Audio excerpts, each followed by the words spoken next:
de Deus, Lucas capítulo 5. Estava ele junto ao lago de Genezaré, e viu estar 2 barcos junto à praia do lago, e os pescadores, havendo descido deles, estavam lavando a rede. E entrando num dos barcos, que era de quem, igreja? Pediu-lhe que afastasse um pouco da terra, e assentando-se ensinava no barco a multidão. Para aí. Jesus, ele vai para a região da Galileia, ensinar as boas novas do reino. Jesus escolhe a região mais pobre de Israel naquela época. E nessa região da Galileia, eu estive lá em 2018, existe um lago imenso, que é conhecido na Bíblia, tem 3 nomes. Mar da Galileia, Tiberíades, amém? Ou Lago de Genezaré. Esse lago é imenso, imenso. E ali havia muitas aldeias de pescadores. E esse Pedro, esse Simão Pedro que a gente está falando aqui, ele era um pescador daquela região. Uma região muito pobre, uma região sem futuro, uma região esquecida, lá no fim do mundo. A palavra do Senhor fala que o povo viu uma grande luz quando Jesus chegou naquela região. E esse mar da Galileia, ele banhava muitas cidades ali. E uma das cidades era a cidade onde Pedro morava. Porque Pedro morava com a sua sogra na cidade de Cafarnaum. E Jesus vai para aquela região ali e começa ali a pregar as boas novas.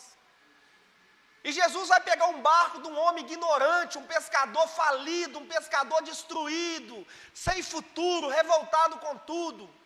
E Jesus pega o barco dele emprestado e faz um culto lá na beira da praia. Já viu aquele louvor do Samuel? Acho que é Samuel mesmo, né? Depois do culto você vai ver. E vai ver mesmo que o milagre vai acontecer na sua vida, amém? E Jesus, ele começa a pregar as boas novas ali. Porém, aconteceu um fato interessante, eu quero que vocês acompanhem comigo, aqui no versículo 4, ó. E quando acabou de falar, então fala assim, primeiro é a palavra. Fala assim, primeiro é a palavra.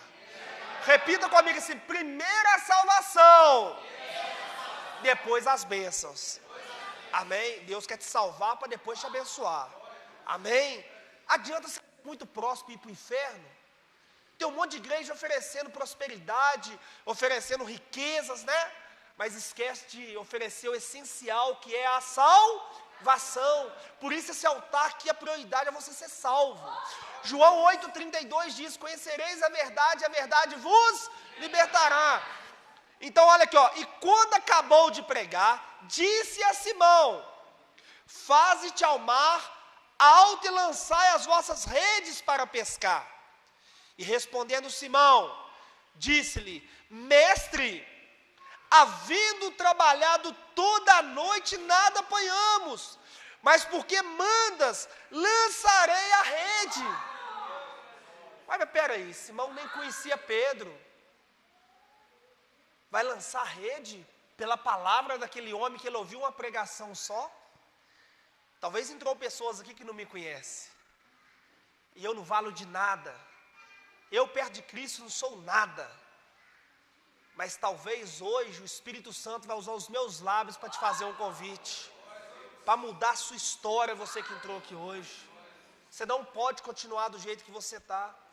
E Simão Pedro pescou a noite toda, estava cansado, não tinha pegado nenhum peixe. Sem futuro nenhum, varão. O que eu vou fazer? Louvado seja Deus, que eu lembro muito parecido com a sua vida, irmão. Irmão Wesley, eu estou desempregado. E poucas pessoas sabem, mas no dia que o Senhor me abençoar, irmão, o primeiro salário eu deposito no altar, e por isso você é abençoado, homem de Deus. Tem que crer na palavra do Senhor. Às vezes a gente está passando por momentos difíceis, tem a vida do irmão Reinaldo lá atrás, né, varão, como exemplo. Mas Pedro estava na mesma situação que você naquela época, varão. Sem projeção nenhuma para o futuro, projeção nenhuma. Mas olha aqui, ó, e fazendo assim, versículo 6, colheram uma grande quantidade de peixe, rompia-se a rede, e fizeram sinais os companheiros que estavam no outro barco para que fosse ajudar, e foram e encheram ambos os barcos de maneira tal que ia a pique, E vendo Simão Pedro, prostrou-se aos pés de Jesus, dizendo: Senhor, ausenta-te de mim, porque sou homem pecador. Pois o que espanto se apoderava dele e de todos aqueles que com ele estavam, por causa da peça que havia feito. E de igual modo também Tiago e João, filhos de Zebedeu, que eram companheiros de Simão. E disse-lhe Jesus a Simão, tá, o segredo está aqui, ó. Não temais. Tem homens de Deus aqui dentro que Jesus está falando a mesma coisa. Você pode ter um monte de sonho aí na sua vida, de querer ser rico, de querer muitas casas, de querer ser próximo, mas Jesus está te falando, não temas. De agora em diante, serás pescador de homens. A partir de hoje vai ser pescador de homem, pescadora de homem. Irmãos, a última palavra aqui. Pedro recebeu a missão de Cristo. Sabe o que Pedro fez? Jesus abençoou Pedro, igreja, sim ou não? Abençoou muito. Pedro nunca tinha feito uma peça como aquela. A palavra de Deus fala que ele se espantou e pediu para Jesus afastar dele. De tão grande que foi a benção. Mas ao mesmo tempo, Jesus fala com Pedro: Pedro, larga isso aí tudo e agora eu vou te fazer pescador de homem. E eu vou estar contigo, Pedro. E Pedro vai passar os próximos 3 anos vendo sinais estrondosos. Paralítico andar. Mortos saírem da sepultura. Mortos se levantar do esquife. Mas, depois de 3 anos, Pedro ainda não estava convertido. Um homem com uma fé que assusta, mas não era convertido ainda.